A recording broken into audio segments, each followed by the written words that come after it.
due to the COVID-19 coronavirus crisis and in accordance with Governor Sununu's Emergency Order Number 12, pursuant to Executive Order 2020-04, this board is authorized to meet electronically. Please note that there is no physical location to observe and listen contemporaneously to the meeting, which was authorized pursuant to the Governor's Emergency Order. However, oh gosh, if everyone could mute as you join in though, I'm getting feedback of myself and we don't need that.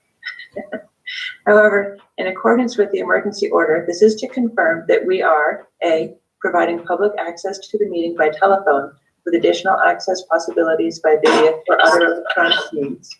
We are utilizing the Zoom platform for this electronic meeting. All members of the board have the ability to communicate contemporaneously during this meeting through the Zoom platform, and the public has access to contemporaneously listen and, if necessary, participate in this meeting through dialing the following phone number, 603-236-4730, or by clicking on the website address, www.watervillevalley.org.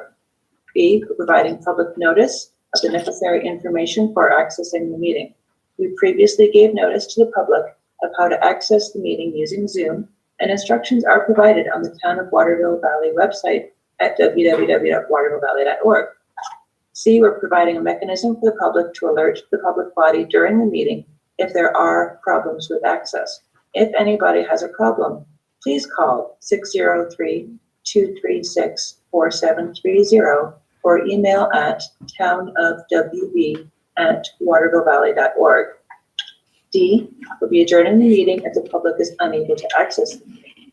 In the event the public is unable to access the meeting, we will adjourn the meeting and have it rescheduled at that time.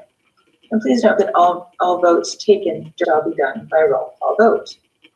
So we will start off with a roll call of the planning board members.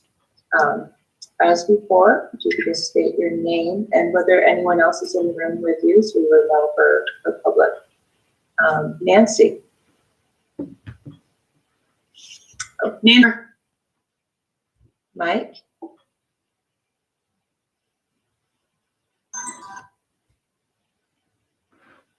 Is Mike here? Mike Capel is having trouble getting in. I pointed him to the link Nick just sent. Yeah, and I sent him the link. Okay. Bill Larson.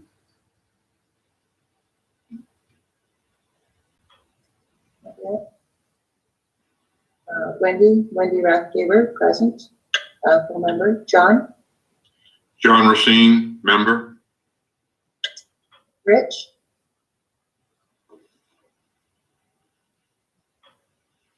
I can see you, Rich. Rich, ex officio. Bill Spence. Bill Spence, member. Terry. Terry Wade, member. Rob.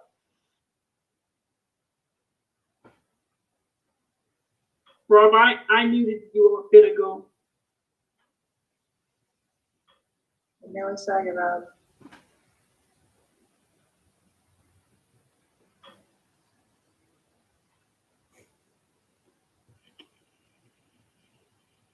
All right. Let's circle back. I saw Bill Larson. Yes, I'm here. All right, never mind. Mike. Yeah, Mike Capel. yes, I was using the one that was sent before. No worries. Rob, can we just get a verbal that you're here?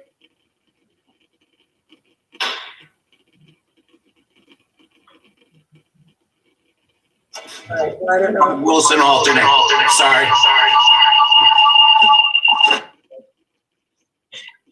Excellent. Thank you.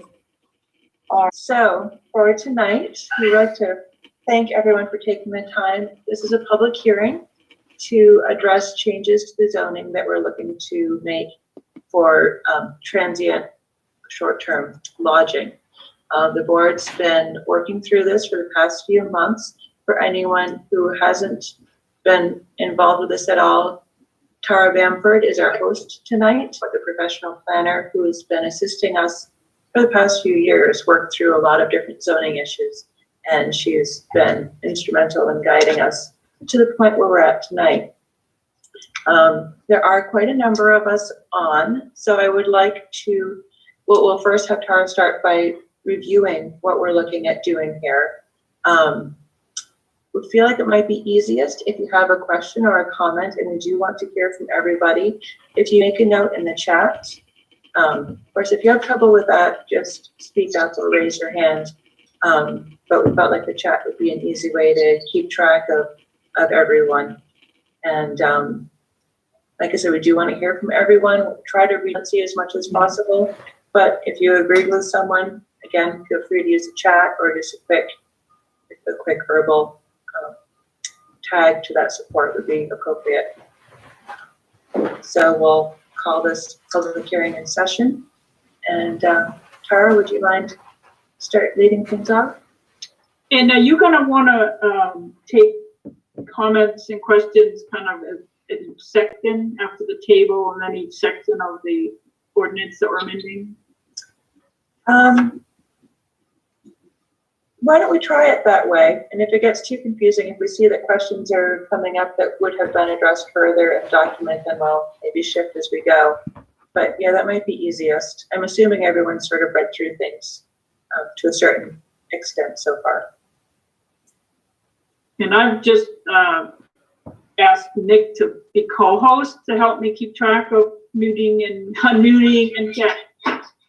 Excellent. Hopefully that works out. Yeah, if everybody could keep themselves muted when they're not, when they don't have the floor from the chair, that would help us all not have echoes and whatnot. So I'm going to start by sharing a table that kind of lays out what the planning board has been working on for the last couple of months. The situation with the current zoning ordinance and transient uses, they're not directly allowed by the zoning ordinance, to put it as clearly as I can. We know there are a lot of properties on different vendors like Airbnb and whatnot, but in New Hampshire and the way that Waterloo Valley's zoning ordinance is set up, if a use isn't articulated clearly as allowed, it's not allowed. So at, you know, at worst, it's not allowed. At best, it's ambiguous because we use words like residence in defining dwellings, and while residence usually means you live there and it's where you get your mail and where you vote. So the goal of the board has been to try to clarify what's allowed, maybe what's allowed as an accessory use, a normal kind of typical use of a dwelling, what's reasonable to think about as a home occupation that would need to get a permit and have, you know, meet the fire code and whatnot. And when does it really reach the level of a business where we maybe think about that differently in the residential districts and require site plan review like we would for any other business. And the board is still considering some of this, but thought they were at a good point to get some public input tonight and then decide based on everybody's comments where to go next with this. So you know, it's 6 of one, half dozen of another, how I organize the table. It's complicated no matter what. So I have been using the top half of to be about rooms in a dwelling, and the bottom half to be about whole dwelling units where you rent out the house, or if you're the one going on vacation, you rent the whole house. And then color coded this so that the green is kind of the goal, right? The accessory use, no worries about permit. The yellow, well, you've got to get at least permission from a home occupation first. And the red will stop. This is a business, and we need to see if it's really allowed. So that's how this is organized. And then these are the districts across the top. So the text of the amendments that we're gonna show, that's again in draft form, just, it's not one of those public hearings where the T's are crossed. This is to get input. What's under consideration would be to put in language in the zoning ordinance to clarify that 1 or 2 rooms in an owner-occupied residence for non-transient use is just an accessory use that's fine as part of any dwelling unit. People have on occasion taken in a boarder or a lodger, you know, to be kind to a relative, to help pay the rent, mortgage, whatever. And that wouldn't need a special permit or have any limit on the amount of days that they could. And then kind of going up in intensity, so to speak. The idea would be if you're renting 1 or 2 rooms in your home out regularly to vacationers, that's more like a home occupation where you need to be sure that it meets the fire code, that there's fire extinguishers and signs pointing to the exits. But anybody with a home in any of these districts would be able to apply for that permit. The bed and breakfast is something thought of as a little bit less intense than other lodging, but it's a category Laurel Valley doesn't really have right now. Right now, it would be considered lodging and only allowed where lodging is allowed. This would introduce a new category that's a little bit between renting 1 or 2 rooms in your home and a business. And the draft under consideration right now would be to allow that by special exception in the HPR and as a permitted use in BC, like other lodging. And again, this table is really gonna tell you everything that's in the draft amendment right now, because all of that language was to carry this out. So I'd expect this to be where the most discussion would be.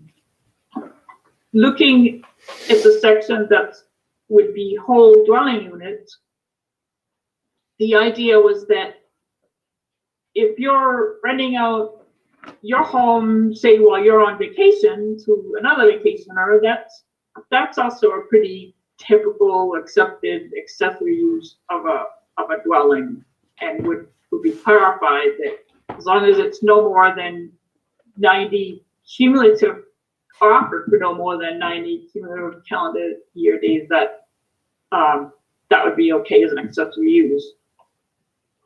Someone might have the in-law apartment type setup and want to rent that out for more than 90 days, though, as a home occupation, and it might be a way to help afford the dwelling, so they'd be able to apply for a home occupation permit. Any other short-term rental of would, for more than 90 cumulative days, would be considered a business. That business would not be allowed in the LDR, and it would be a permanent HDR, VC, and C1. It would, like any other business, would need site plan approval because it's a change from a residential use to a non-residential use. If you're owning a dwelling for the purpose of renting it out, you're running a business. So that's an overview of what the board is considering, and I think probably while the table is up would be a good time to have some discussion and let people ask their questions, because the nitty-gritty, the text of it is really based on this. Maybe Tara, you should explain what a short-term rental is. So, well, what we're talking about is transient use, and part of this would be adding a definition that that means a room, number of rooms, or dwelling unit that's offered for rent in increments of less than 1 month. Looks like Elizabeth Leonard has a question. Thanks. Thanks for setting that out as you have, Tara. I wanted to talk, I guess, starting out logically with the second line as you have it there, about the home occupation expansion. To me, the number of bedrooms issue, it's really the volume of people. So get into some more detail. Permitting the rental of up to 2 bedrooms within a home, I think, would diminish the residential character of neighborhoods that the home occupation exemption is meant to protect. Under the current rules, examples of permitted versus prohibited home occupations demonstrate an intent to control traffic, parking, noise, and commercial threats that home occupations present to residential neighborhoods. For example, only one employee can work with the owner in a home, and that employer can't be a resident in the house. A maximum of 2 students is permitted for instruction. Businesses related to high volume of traffic and parking needs, such as antique shops, tea rooms, restaurants, are currently expressly prohibited as home occupations. I see the permitting of up to 2 bedrooms within a home is diminishing the residential character of Waterville Valley's neighborhoods because it introduces a nightly churn of an unlimited number of ever-changing transients in a home. Contrary to the single family or 2-family ADU requirements that apply to the LDR district, transients have no family tie to the owner, would turn over nightly, and lack the continuity and reliability that daytime visiting clientele, which the rule acknowledges as being appropriate to home occupation, such as clients of a professional office. So, I think some work could be done around there to limit, I can see non-transient, but the transient just seems like a very large expansion to me, and I'm wondering why that would be permitted as opposed to a long-term, for example, rental of a room. It's the transiency, I think, that's an issue, and also the volume of people that could come under this exception. Okay, thank you. I'd be willing to answer that question, Wendy. This is Rich. Or at least, Yep. Rich, Okay. go ahead. There's so many public. I wondered if you want to use the time tonight to get their input and for the board to discuss the input in the morning. Sure. I just wanted to answer the why question, why we thought the way we did. It seemed to me an opportune moment to do it. Not to say this or that, but it was a question. It wasn't just an observation. There was a question attached to it. Sure. So the quick answer is the board looked at this in terms of say a large family, and you have let's say teenagers who come and go in their rooms, and so it thought that transient would be something similar to that. That is the short answer, and I apologize for taking that time. No, that's helpful. Thank you. I have other comments about transiency that I can add in later, probably down when we talk about the rental of the dwelling. But I appreciate that comment. I'd suggest I just scroll down and you go ahead. Okay. So, on the transiency for the, rental of the entire dwelling, there I see that extension of public lodging from the commercial districts to all residential districts as an issue, because essentially Waterville Valley wouldn't have any more residential districts. Every dwelling in a zoning district could effectively become a hotel.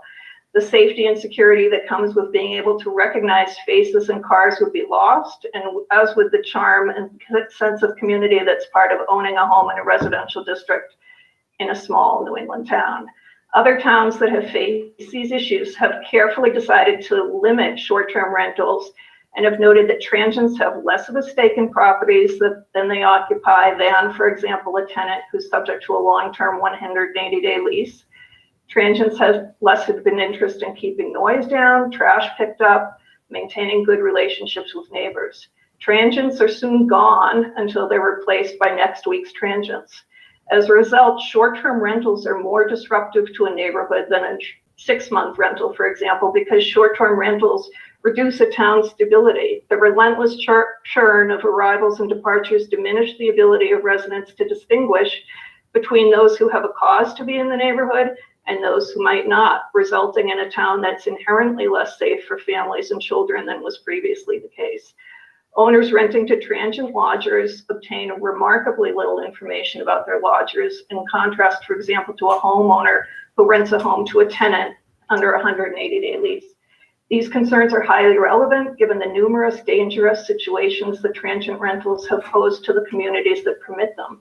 As reported in last week's newspapers, a $1 million luxury home on Long Island, rented over Airbnb, became the site of a party attended by over 400 people in the middle of the pandemic. It required police over 4 hours to clear the party, assisted with the police department's aviation, emergency servants, and K-9 units. Similarly, on a Memorial Day weekend in a nearby New England town, a 3-night transient Airbnb rental of a multi-home that was supposed to have 5 guests instead became the site of a huge party attended by over 100 guests, one of whom was tragically murdered by gunfire that erupted at the home during the party. I think the issue of the identity of the lodgers and the limits of the public safety force is something that really needs to be considered here. Thank you. Okay, thank you, Elizabeth. And it was pointed out, you did neglect to request that when you start to speak, if you could also indicate where your property is in Waterville Valley. Snows Mountain Road. Okay, thank you. And then I believe we had Derek was next. Hi, thank you very much. Appreciate the ability to speak here. Sorry, Derek, if you could just full name and where you're. Sure, sorry, my apologies. Derek Shear, Windsor Hill. I have a secondary vacation property at Windsor Hill. One of the things that I wanted to look at, I just bought this property, so I'm new to Waterville Valley and happy to be there. Do want to preserve the town's charm for sure, but I do have some questions. One of which was, based on this chart, just trying to understand this better, looking at the HDR, which is where, high density residential zoning, which is exactly where I am. This is stating that the proposal from the board is to put that up for accessory use up to 90 days if use it for a rental, correct? Which, rooms or dwelling unit? Dwelling unit. Dwelling unit. So if it's a dwelling unit, we can rent it, say, a number of weekends until we hit a 90-day maximum. Is that right? Okay. And then, secondarily, one of the things that I think is very important to make a comment on is the board is going forward with, taking this stuff into consideration.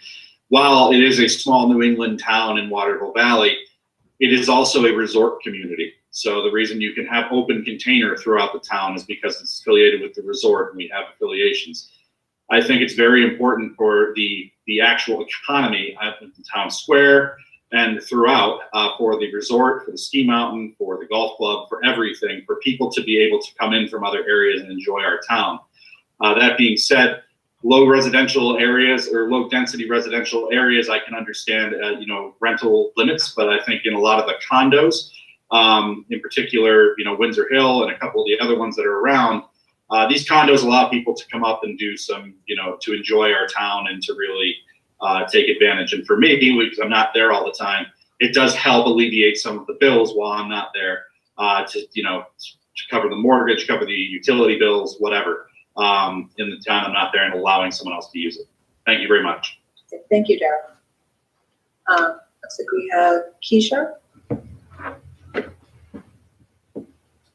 Hi there, my name's Keisha Wilson. I am with the Wilson family living in Windsor Hill, 83 Huntington. We've been using our unit for years we lived in New Hampshire and would come up for snow season and sort of skiing and weekends whenever we could. And I think my issue with what we've got before us is that it assumes that these situations are all stable.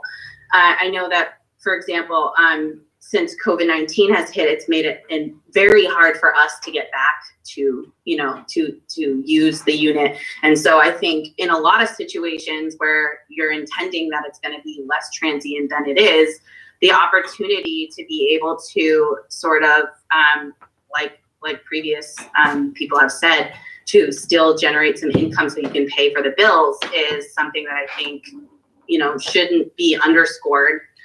While there are occasionally some things that happen that are unfortunate events that are very rare, there are also a lot of benefits to the community in bringing people in that aren't normally to experience sort of the charm and add to it. And so to automatically think of transient people as inherently bad people who will destroy the nature of a community, I think is a false assumption to make. Thank you, Keisha. John Wilson.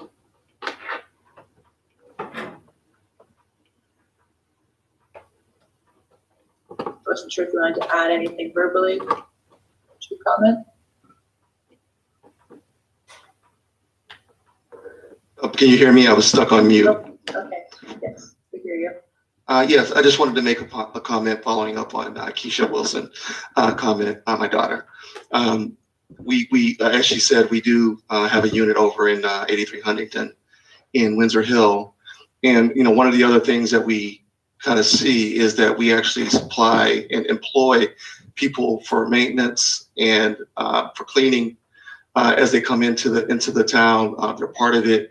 When we're not using the unit ourselves, we list it out to short-term rental. And the comment that was made earlier about not knowing who the people are that's coming in is not correct.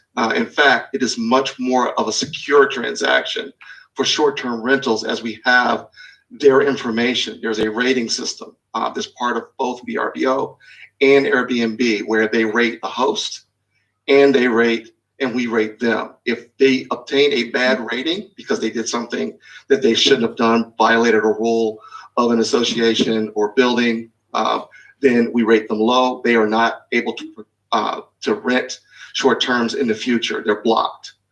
We know who they are and we can communicate with them if there's an issue going forward. I solely believe that the ownership of the owners can be held accountable for any transient use if someone were to come into the property and do something that violated a rule. We publish the rules of the association as part of that rental agreement.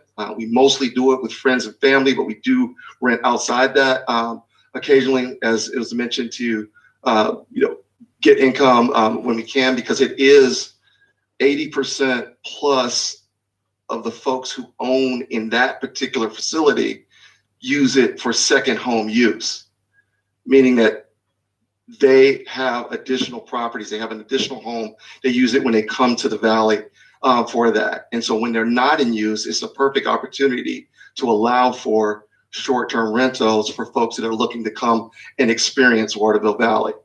It's also been brought to the attention that during peak season, the lodgings are overwhelmed and they're not able to facilitate those folks coming in.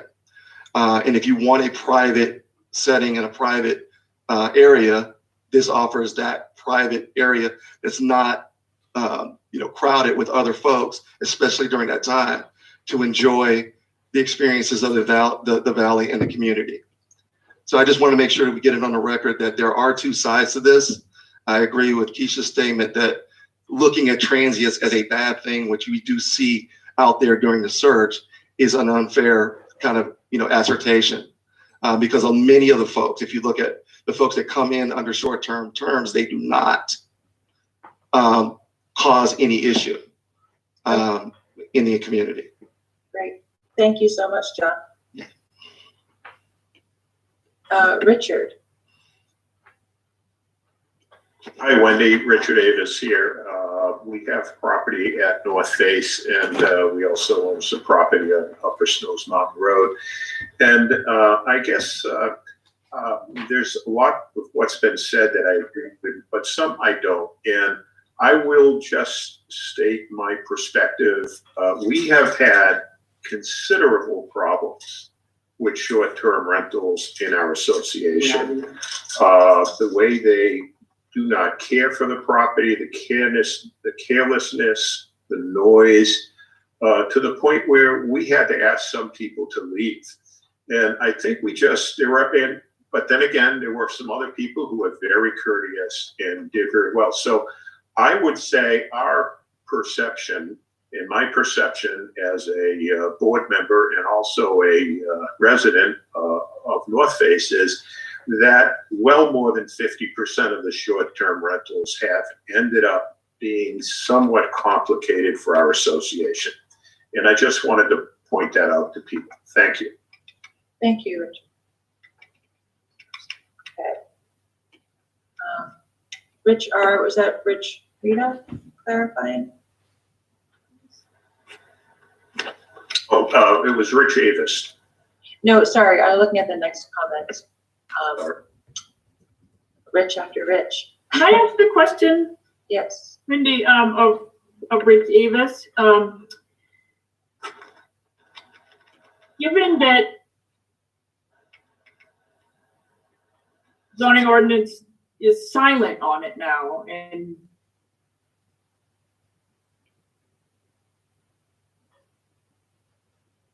and to have somebody have to come get a permit for home occupation or a site plan review, would it be a help if the town started to regulate this?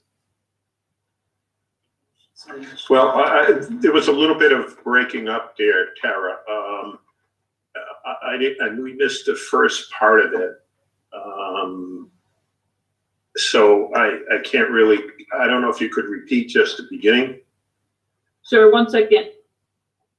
Trying to make sure I'm stable here. Given that I'm hearing it's going on, even though the zoning ordinance doesn't allow it right now, would it be helpful to the homeowners association if the town began to regulate it with a home occupation permit or a site plan review, and be able to put conditions on things like how many people are there at once and the parking and so forth? Yes, I think it really would, and I'll give you two reasons why I believe it would. There are some units, different sizes. We're high density. We have in any given building 6, or at least 12 units, and in one building even more than that. And people have advertised and brought into some, even the smaller units, as many as 12 people. And it causes, concern for other people who are there. Again, we're a high density wooden structure. And the second thing is parking becomes an issue. And we as a board are struggling with both these things. So if you have 12 people that are there, it's a lot of activity.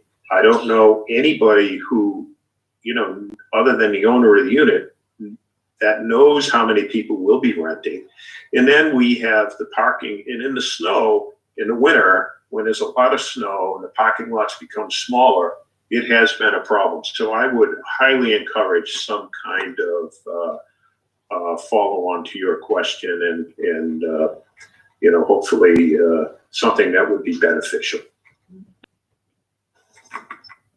All right, so I think Lori Miller Horton.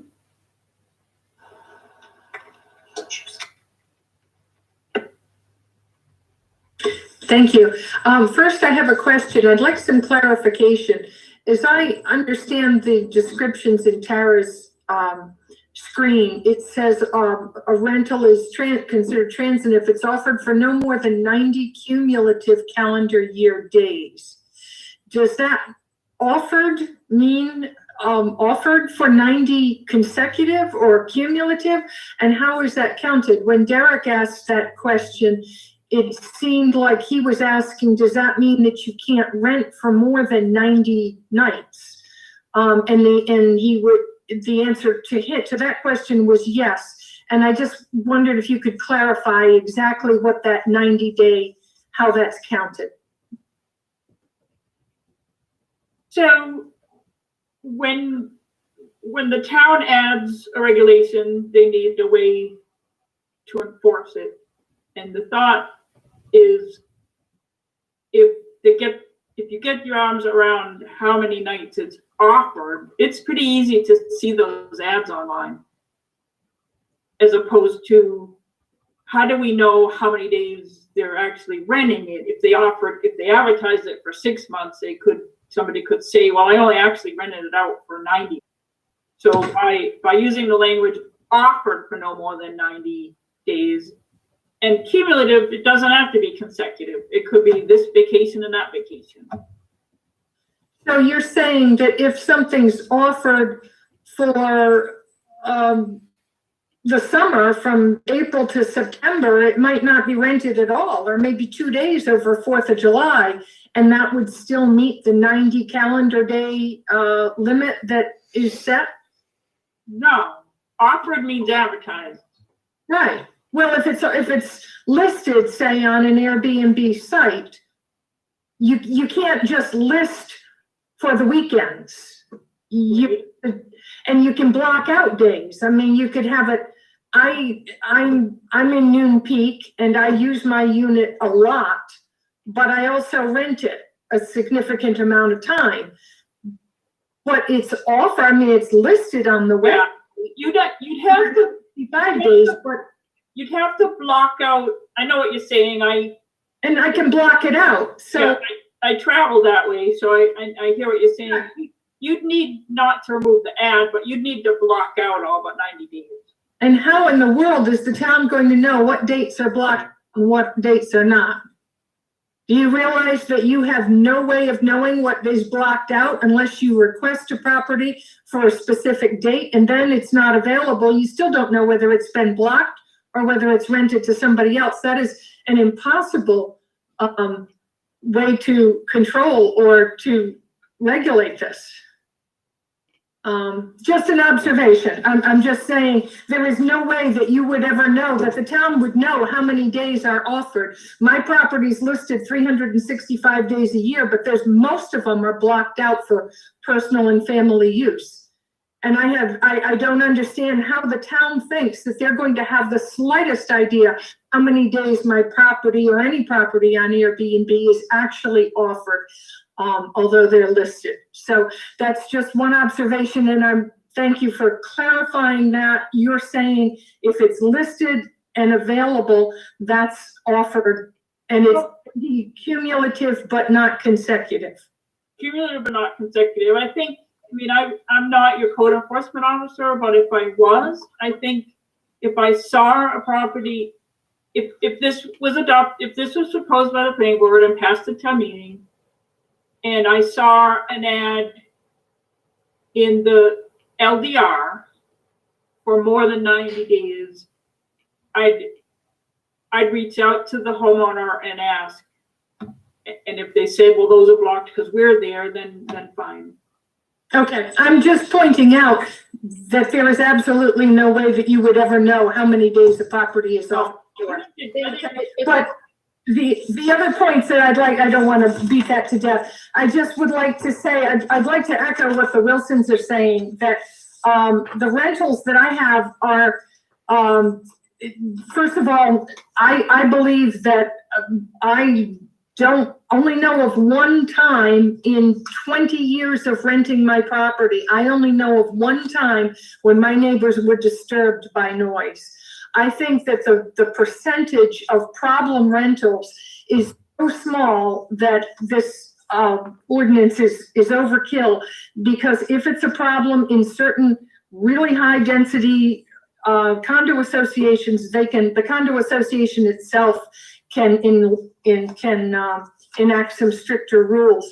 But more importantly, this is a resort community. And if everybody is prohibited from renting their units out, the resort is going to die. There are a lot of people who don't use their units in the winter at all because they go to Florida for the winter. There are people who don't come up in the summer. There are people like me that prefer not to be here Christmas week with the crowds. The people that we're renting to are a direct benefit and a huge benefit to the economy in Waterville Valley. This is a resort. These are tourists. They come, they spend money in the restaurants. I pay for cleaning. They go to the athletic center. They go to the mountain. They shop in the shops. And I think that there's far more benefit than detriment to that. So anyway, that's my point. Thank you. Thank you, Lori. If I can just add in, I just want to make sure that, Lori, that you're clear that it would only be in the LDR that it would be limited. Because as you see down here in red, it'd be permitted in the HDR. With the site plan approval and. Yeah, to make sure there's a fire extinguisher and signs telling people where the exits are, sure. And the site plan regulations have a provision for minor site plan applications too, for things like this, that don't have to go through 3 months and a surveyor and whatnot. Yeah. I just think the point of trying to permit is trying to control and limit something. And I just think that we're heading down a slippery slope here for a problem that could more easily and accurately be addressed by the police if there's a problem, or by a condo association who has a problem with a specific homeowner. It's not allowed right now. I just want to clarify that the zoning doesn't allow it right now, and the planning board is looking for what's the right balance. They're trying to find the right balance with everybody's input. I think is really helpful, because that's their job, is to find the right balance to propose to town meeting, because it's not allowed right now, and we know it's important to the town, to the community. all right. I just got a note that Craig Larson is having trouble with the chat, but he wanted to add a comment. In a minute.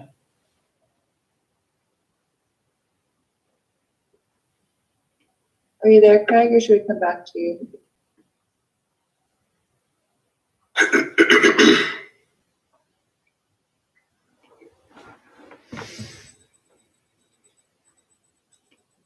All right, why don't we come back to Craig? And I just, looking ahead a little bit, I'd like to discourage chatting back and forth on the chat. I know it seems what it's for, just for this purpose of this meeting, just to keep things flowing. Craig? All right, let me jump to Kathy. I'll get back to Craig later. Kathy Harris.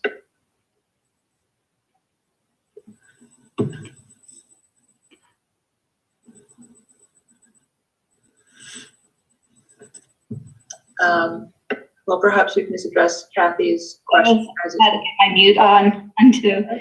No, I just wanted to make a comment. My condo at Windsor Hills since '78, and I started a business, All Mountain Rentals, 7 years ago. I've been in the industry for 20 years. I started in Loon and went to Lakes Region. So I've done rentals all around. So just because this is geared on short-term rentals, I thought I'd chime in to promote my business or anything, but I just want to let you know that I am an expert in this field, and I am available to give you insight on vacation rentals and the history of it and the Airbnbs, and using a professional local agency like myself as well. And I just want to put that out there. Okay. Thank you, Kathy. It looks like Craig's having trouble with unmuting. I don't know, Tara, if you can do that for him. Nick, I had missed to unmute people who can speak.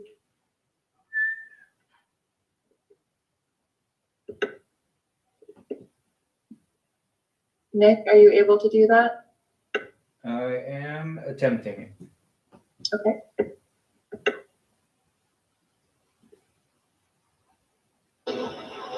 There, but can you hear me now? Yeah, you're here, Craig. Thank you. Sorry, if you do it during the daytime, I got help that will do this for me. I don't have any help here tonight. A couple of quick comments, and then I'll get off. I just want to let everybody know, as far as the economy goes, there are literally almost 18% less hotel rooms today than there were a year ago, mainly for Black Bear and the Golden Eagle have switched over. Any new owners and whatnot have come in here are not putting them in the rental program, so the actual transient guests here have to rely on Airbnbs. And the Airbnbs are quite important to some of the businesses in town. I did spend 58 years of my life on the Cape, and we did handle Airbnbs and whatnot in the short-term rentals by having a fee involved, and they had to register their units. The fee went to pay for a part-time zoning officer, which would regulate. So if there was a problem with some of the guests and whatnot, that the part-time zoning officer would enforce the regulations and whatnot, and that actually worked out real well. The other comment I'll make is the B&Bs. You're not defining them too much. They're again in the low density residential are where most of the older homes are, and on the Cape we had all the B&Bs were in the 6A Old Kings Highway districts, and mainly because it helped maintain these older houses. The older houses cost way more to maintain than a new house, and that offset some of that. And obviously there was a ton of regulations on the B&Bs and whatnot. I think they would be welcome at this point, and to be highly regulated and whatnot. You're only allowing them into areas that are already permitted for hotels and lodging. So it's kind of, I don't know why you would include a B&B in a hotel zone to begin with. That doesn't make a lot of sense to me. And plus, how many vacant lots are available for things like this? And I don't think there are very many at all, if any. So those are my comments. The other thing is I appreciate these meetings for informational purposes, but my understanding is you're going to have another meeting tomorrow. Some of us don't have time to do these meetings on, twice a week, 3 times a week, or whatever. So I'm with you, Craig. Huh? I'm with you on that. So I would like to see at least the members of the board weigh in on some of this stuff, because I mean, they're the ones that are going to propose it to the zoning, to the town meeting. And I will, any of the non-residents that are on site tonight, you might want to register to vote here, because this is only going to be voted on by town residents, not by part-time residents. So you might want to think about becoming a full-time resident. All right, thank you. That's it. I'm done. Thank you, Craig. Just one clarification. Craig mentioned towns that are adopting regulations where that's a select board regulation, and there's a handful that have done that in New Hampshire. You of course need to allow it in the zoning first before the select board or code enforcement officer could issue a regulation. So you're stuck a little bit right now in a corner where the zoning doesn't allow it. So the select board can't do that right now, but it may be something that's considered in the future.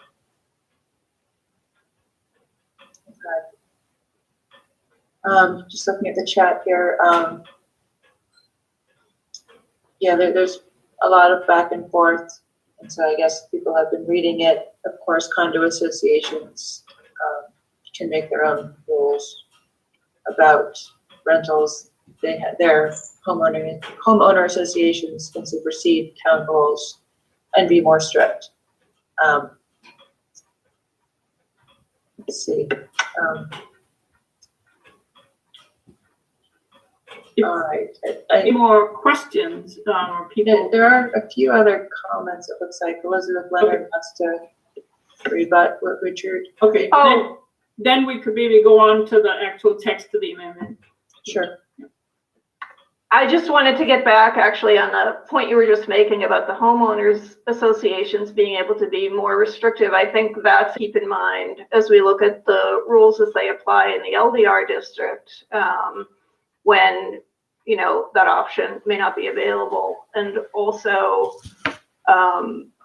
the issue about the parking that was raised in North Face is an important one to keep in mind for LDR as well, because, you know, as was pointed out with the snow removal and everything, the parking that a 1 or 2 bedroom rental might require, especially because who knows how many people will be stuffed into the rooms, that could be a lot of cars. And I think, you know, in terms of the goal of home occupations, not changing the residential character of the community, we might see a lot of wooded areas getting cleared and, you know, covered with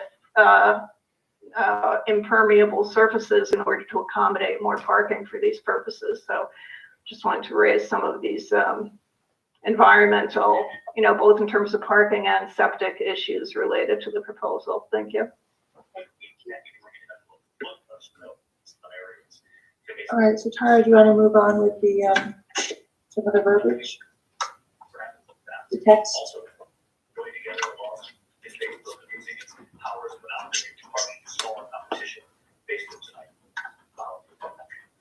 Everyone make sure they mute themselves when they're done speaking.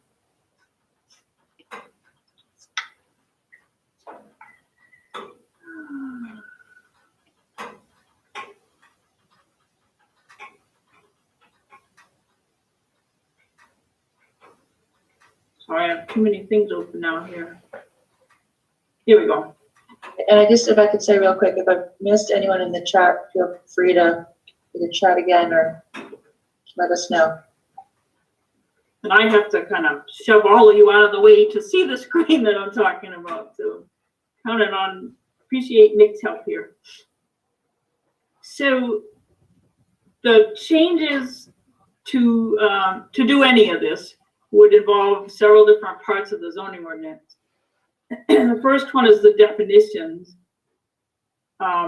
We kind of discovered while we were working on this that there was no definition of accessory use. There was accessory building, but not accessory use. So the board thought that really needed to be added anyway.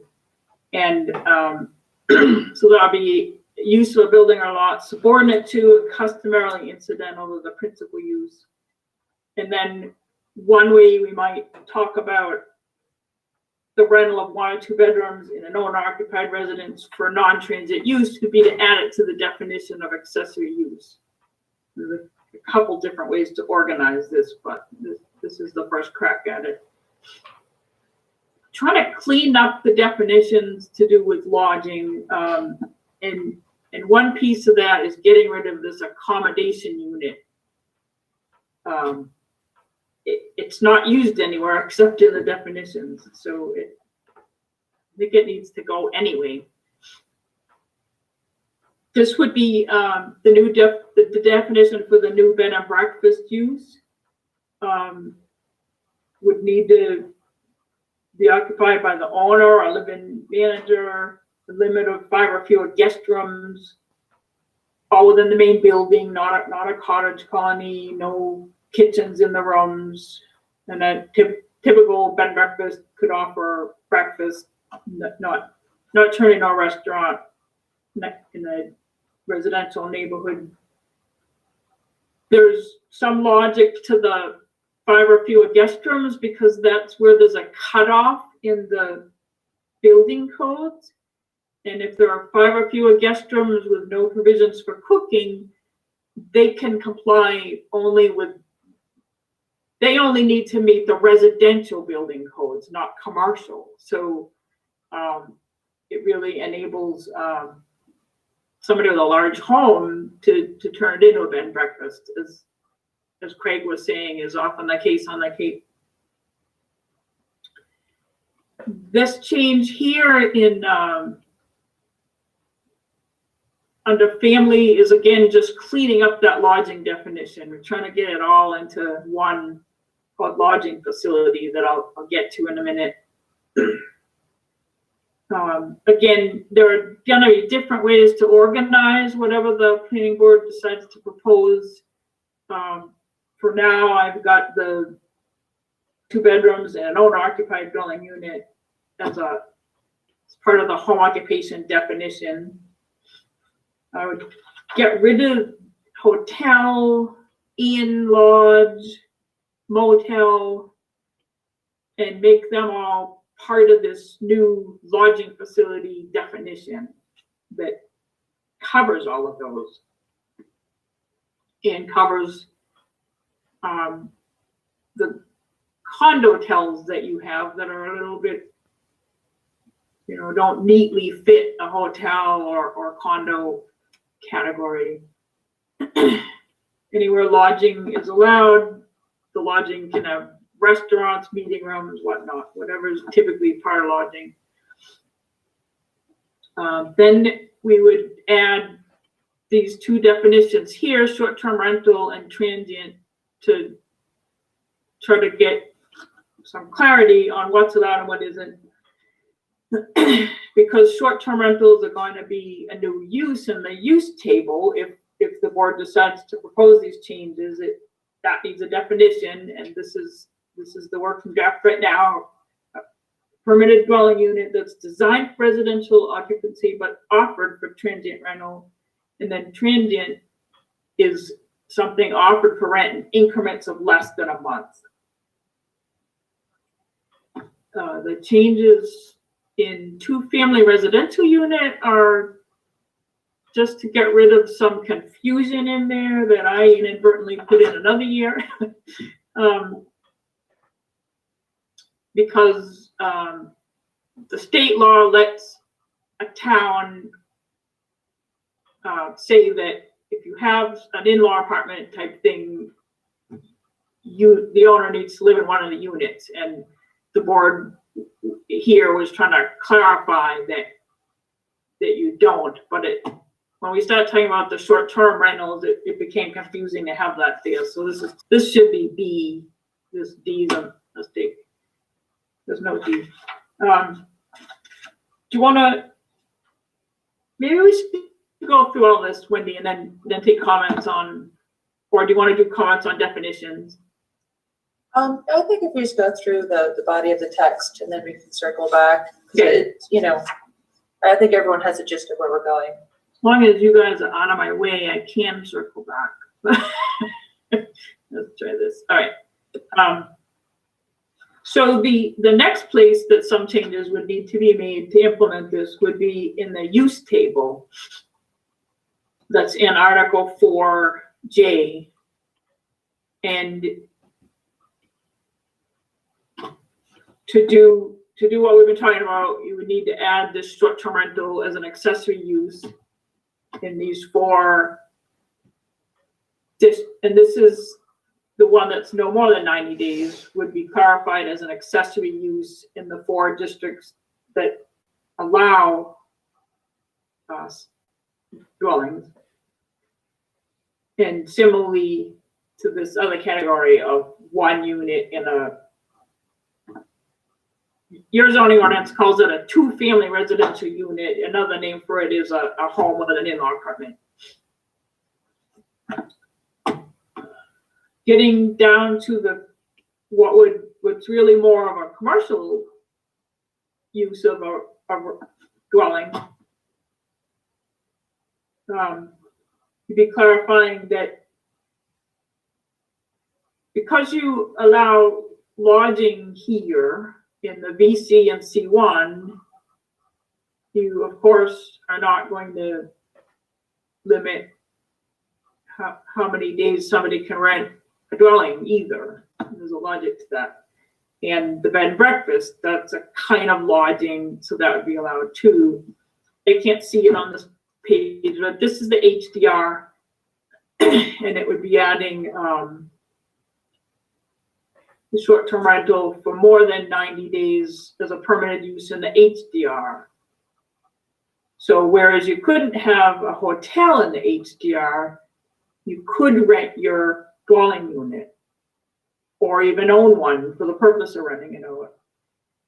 The bed and breakfast would need a special exception where the zoning board would need to make sure it's compatible with the adjoining uses. Some language would need to be added to the home occupation section as well. I added the two that we talked about as being home occupations here in the list of examples of home occupations, just as another way to clarify that. And a new requirement that would kind of go along with this, but maybe we need it anyway. People never know if they're supposed to get a permit for a home occupation or not. So this sentence would be added to clarify if you have that one non-resident employee or you have clients that come or you're renting out something, then you'd need a permit for your home occupation. You'd need to come in and see the code enforcement officer and get an actual zoning permit rather than just do it. But home occupations that meet the criteria and don't affect anybody else wouldn't need a zoning permit. Let me have some clarity on that. The last thing is just minor in the parking table, because we're getting rid of hotels, motels, lodges, and so forth that were not consistent already, and just replace that with lodging facility throughout the ordinance. So that's what that table would look like, or one way it could look in the form of zoning amendments. Did anyone have any questions on how that's all written out, or were there comments that you wanted to make earlier that didn't get addressed?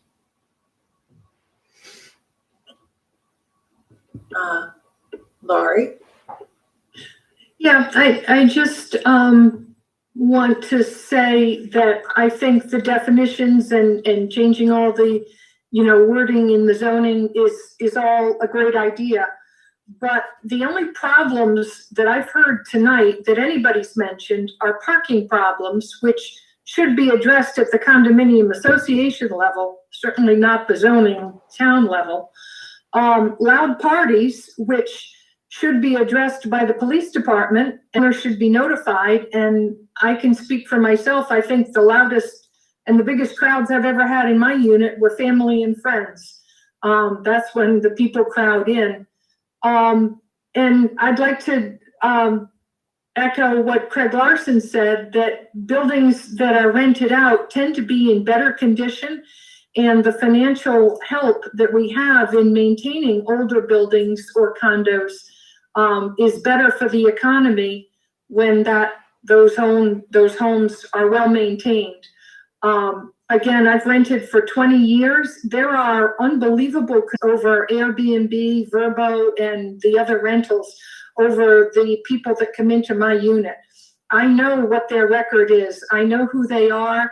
I know how to blackball them if they don't follow the rules. And I do not have problems with renters. Like I said, once in 20 years did I have a problem with a renter that was unruly. So I think that this whole zoning, trying to control who rents and when and how many days, is the town trying to chase a fly with a hammer.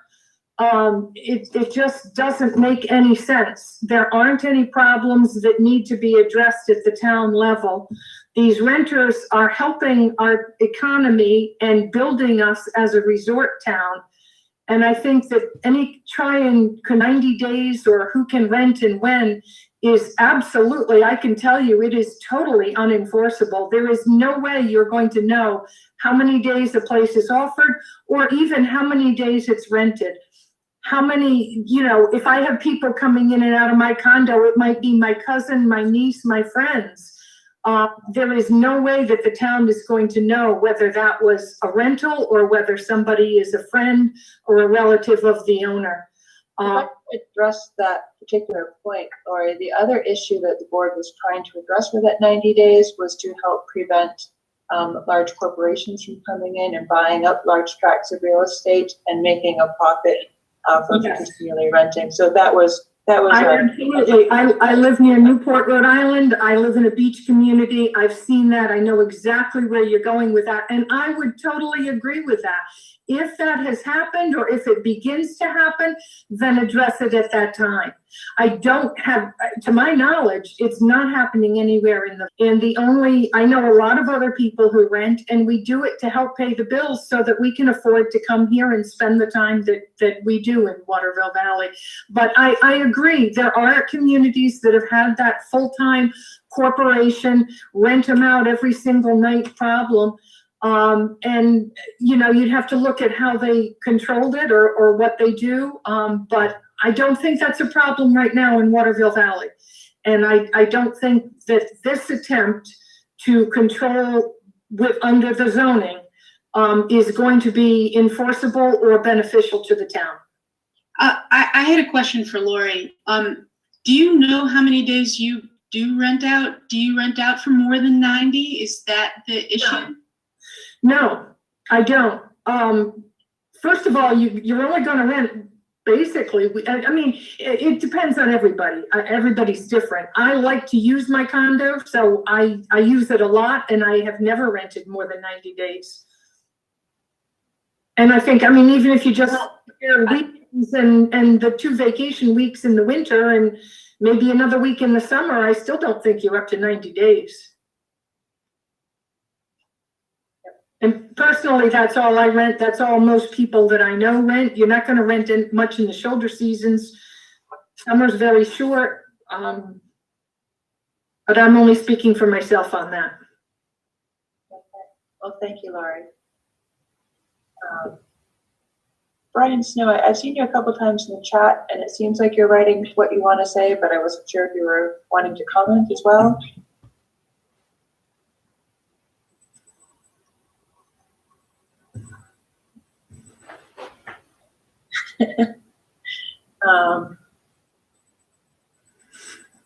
If there aren't any other comments. Oh, can I chime in real quick? Of course. This is Ben Legary. I'm actually on the agenda tomorrow.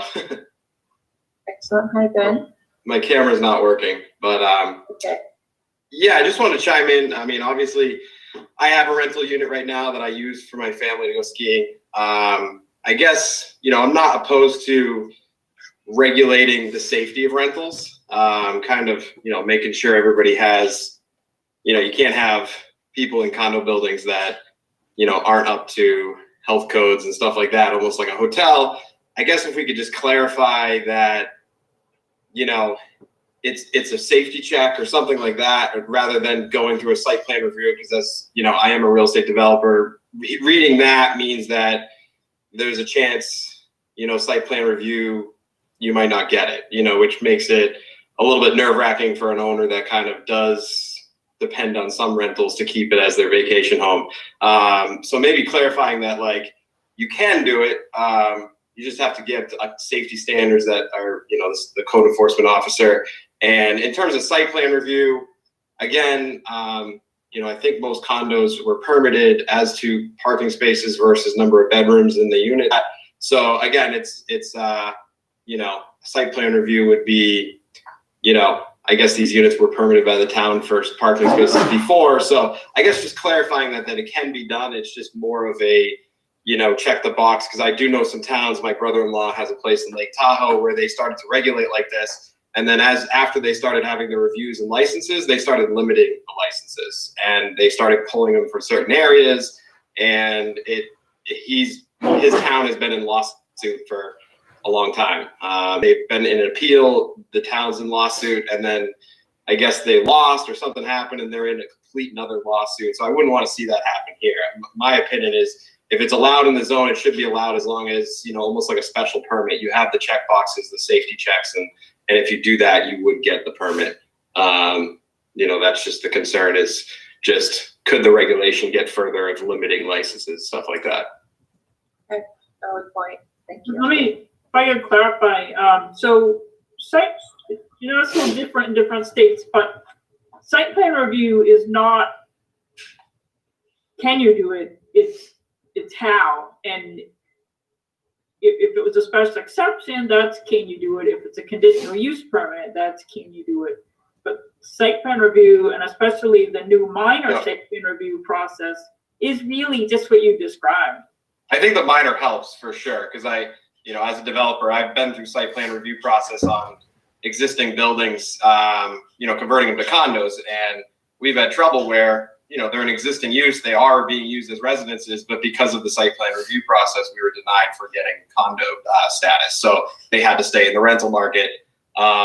So, as a developer, I guess my mind just goes to there is site plan review, goes to, what if my site plan, outside doesn't qualify for the inside, but, I don't know, I have a 2-bedroom, I think I have 2 spots, so I should be good. But, you get to the point where the zoning code says that anything over, 2 bedrooms and above needs 2 parking spots. So, you get to, if you have 3 bedrooms, then you're going to fail if you have 2 parking spots. I guess that's where I'm going with it, even though the zoning code only says you needed 2 parking spots, So that's an issue that might come up that you guys might need to kind of address. Like, what if it's a 5-bedroom? The zoning code says you only need a certain amount of parking spots, but, rentals, I don't know. That's something that I'm thinking might come up.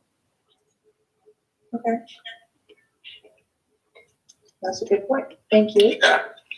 Thanks. All right. Any other members of the public who wanted to comment, or does anyone on the board have any questions, follow-up questions from any members of the public, or any members of the public?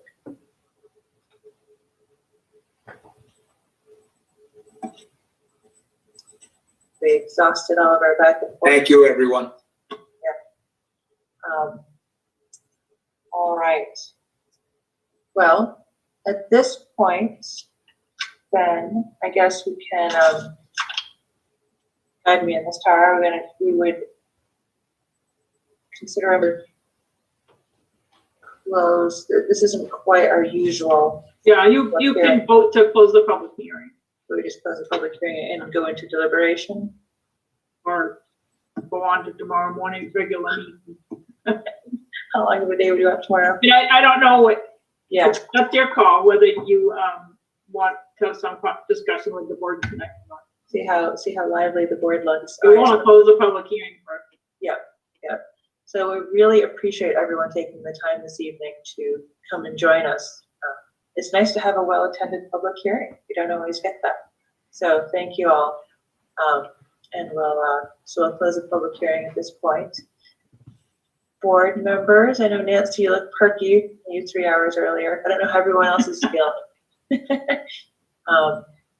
I'm open to however you all would like to take this. If you want to deliberate a little bit tonight or wait and sleep on it and chat tomorrow. I have a question. I have a procedural question.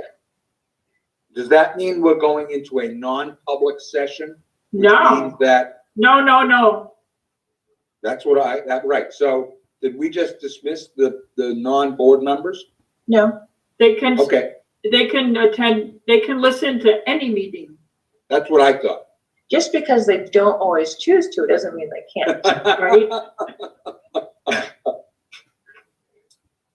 Could I make a comment, Wendy? Please. Actually, this is perhaps a question for Lori. I see she's still there. Since I know you, Lori, I'll pick on you just a little bit. Right now, any rental, an LDR or HDR, is in violation of the zoning ordinance.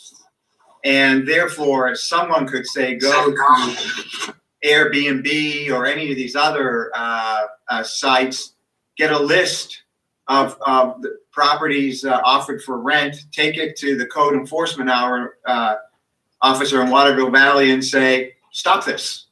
It's a violation of your zoning ordinance. And that we're trying to deal with that issue. I had a perception that many in the audience, and again, I'm not picking on you, but just a general observation, seem to think we're trying to out of existence as opposed to just trying to do it properly and give people for what they're doing. Does that make Does that make sense to you? I mean, are we making sense here? Yes, no, that's fine. I've never heard that it's illegal. I've owned my property for almost 22 years, and I've rented it that entire time, off and on. So that's the first I've ever heard that it's illegal. I think you'd have a hard time enforcing it, and I know I you agree. in court if you tried. But I get where you're coming from, and all I'm saying is, don't try and regulate it or permit it. Just change the definitions and make it legal. If that's what you're trying to do, then do it. But what you're trying to do is regulate a problem that doesn't exist yet, and you're trying to do it in a way that is not going to be enforceable or logical. Okay, thank you. So it's definitely enforceable. There's now been a court case in New Hampshire that established that. And that's why it's a growing land use, it's a growing market, and that's why a lot of towns are just at this stage now of trying to catch up and make sure it's part of the zoning ordinance. Mm-hmm. And towns are landing in all different places. Some towns are being wicked restrictive, and I'm assuming Ottawa Valley is landing on the less restrictive end by proposing to make a permitted use and everything except LDR. That's definitely on the more less restrictive end of what I've been seeing in other towns. I'm just saying the 90-day thing is and trying to figure out who's renting and who's lending it to friends or donating it to a nonprofit who stays there for a month or whatever reason. I don't see that I've been a rental landlord, and I know that even in full-time rentals, I can't tell you who's sleeping there at night and whether they've paid or not and who they're related to. I don't see any way that you would ever be able to enforce what you're proposing. And so the board knows it's a common approach that other towns are talking about and proposing because, well, the reason that was mentioned that most towns in the state are have less of the kind of resort character than Ottawa Valley, and there's a lot of concern in a lot of towns about not losing dwellings to people who might need to find a dwelling to live there year round and work. So that's as I think it was Wendy explained, that's often behind the limit on the number of days is to provide a disincentive for that. Bill Larson. Yeah, I've heard a statement that Rich made, which is that in HDR, it's illegal to rent your condo. Where in the world does that interpretation come from? We've rented units here forever. Well, that's why we're going through this process, because it's not. The conclusion is that it is illegal? If you read the zoning, I'll get the exact sentence, but it basically says that a use that's not listed is as permitted is to be construed as prohibited. And if you look at if you look under hotel, motel, inn, and public lodging, those boxes in the table are blank, which means that they are not permitted. Therefore, by the zoning application, they are prohibited. That's what it says. And that's what we're trying to fix. Right? That is what we are trying That's to my fix. understanding of what the planning board wanted me to help them try to fix. Exactly. Thank you, Tara. Even though it sounds, we just fix that. Even though it sounds odd, it's called a permissive zoning ordinance, meaning if it's not permitted, it's not allowed. Well, that's what we're trying to do, Bill, is to fix it, and just we were being thorough because of all of the concern with LDR versus HDR. We didn't want to open a Pandora's box, so to speak, and suddenly have lots of comings and goings where it wasn't wanted in town. And the current draft doesn't put any restrictions on doing that in the HDR. Only in the LDR. Could I make a comment? Go ahead, Bill. Yeah, one of the difficulties in trying to deal with this problem is the comparison between actual behavior and what is in the ordinance. And they're miles apart. That is what people are actually doing. It doesn't have any relationship to how the ordinances wish to regulate or control.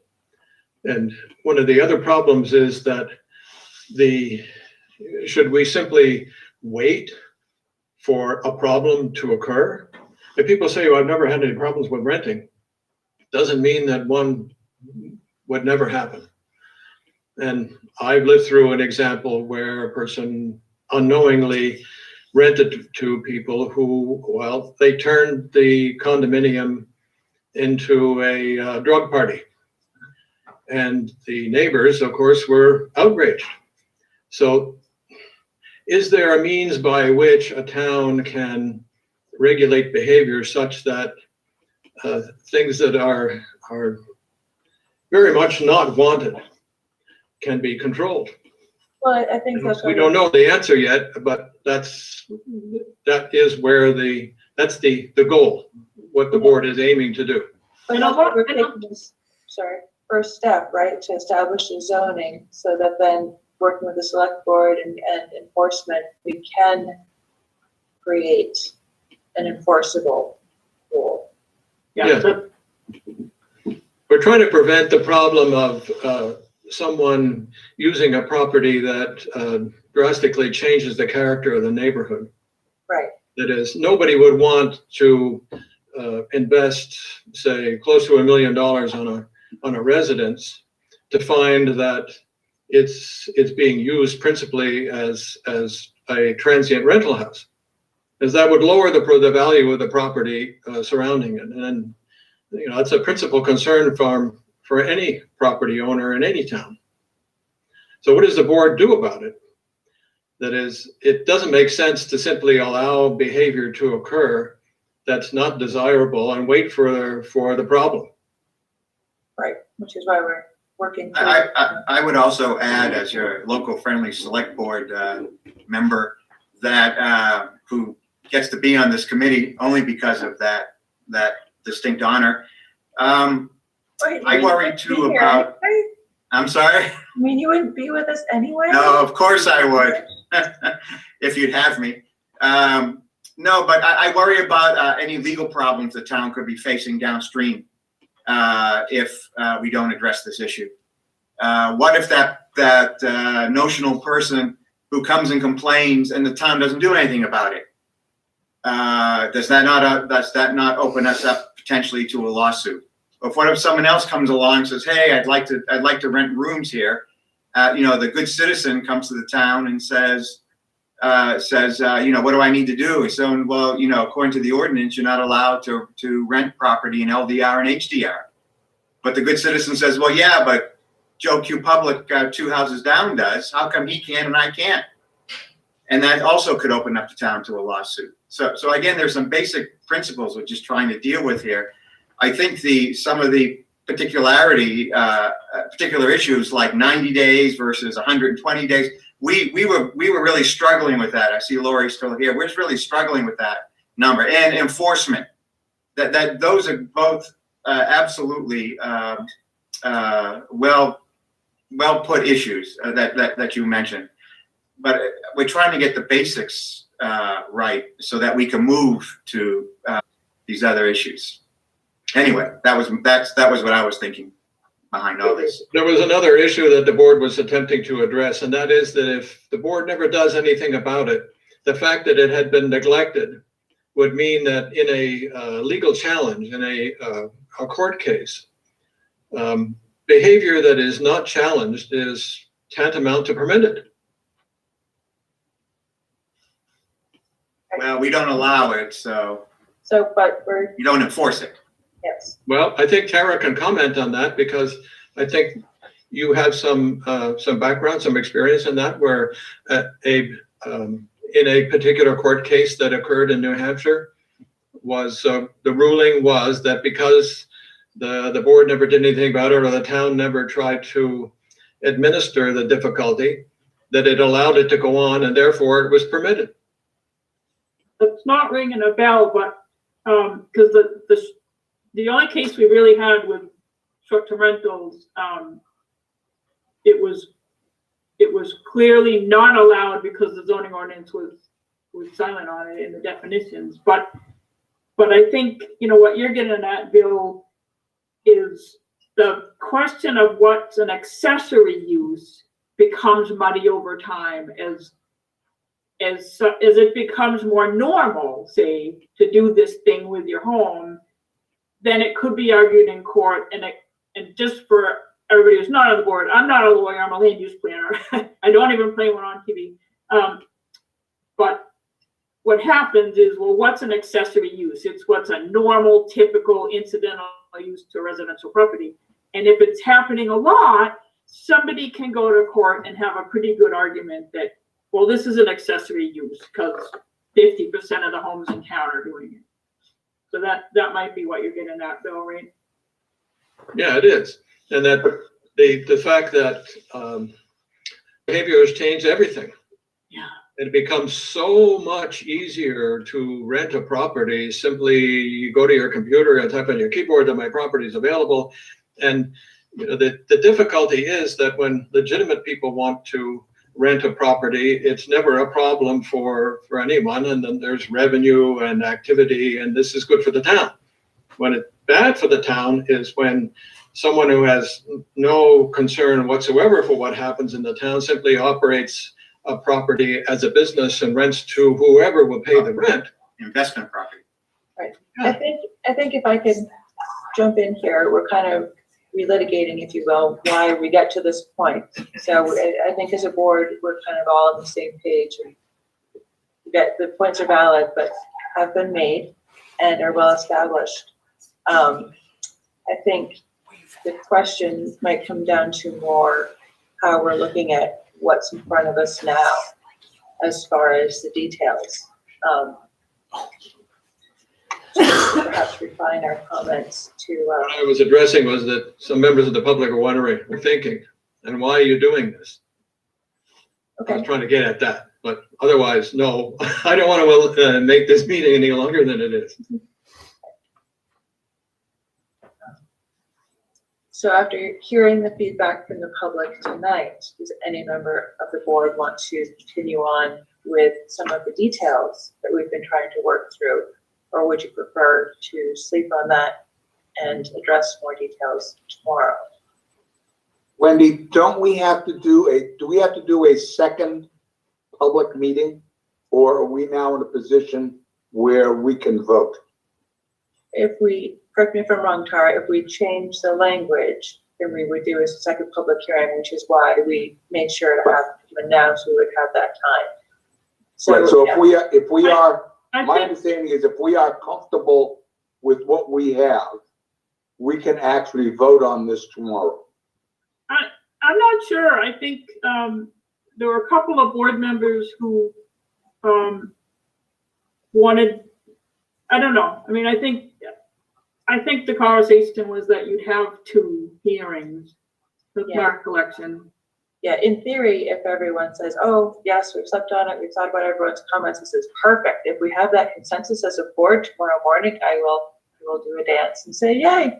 But I don't think we're quite at that consensus. And even if you stay with it in concept, I might have some suggestions on how to make it clear in the ordinance. We went through this pretty fast, and I think maybe things could be clearer still. So, I mean, I think that a couple of board members were assured there'd be a second hearing too, so. I think that we have some comments tonight and some things that I noticed about some of the comments that I think we should discuss tomorrow. I agree. Okay. All right, so that being the case, shall we keep on that which we have and bring this up tomorrow at 8:02? 12 and a half hours. Well, we would we'd follow our agenda, which I think this would follow. I don't have. No, I was only kidding about the 8:02. Okay, well, just, for any members. No, I understand. Yeah. If that's how the majority of the board would like to proceed, we can entertain any, we would run in motion at this point, right, Tara? Yeah, motion to adjourn. This is Rich, I'll make that motion. This is Terry, I'll second. Okay, all in favor, Nancy? Aye. Bill Larson? Yeah. Wendy, yes. John? John Racine, yes. Rich? Rich, yes. Bill Spence? Bill votes yes. Terry? Terry's yes. All right. Everyone has some great dreams about transient rentals, and we will continue this discussion tomorrow. Transient rentals dancing in your head. I'll be up all night thinking about this.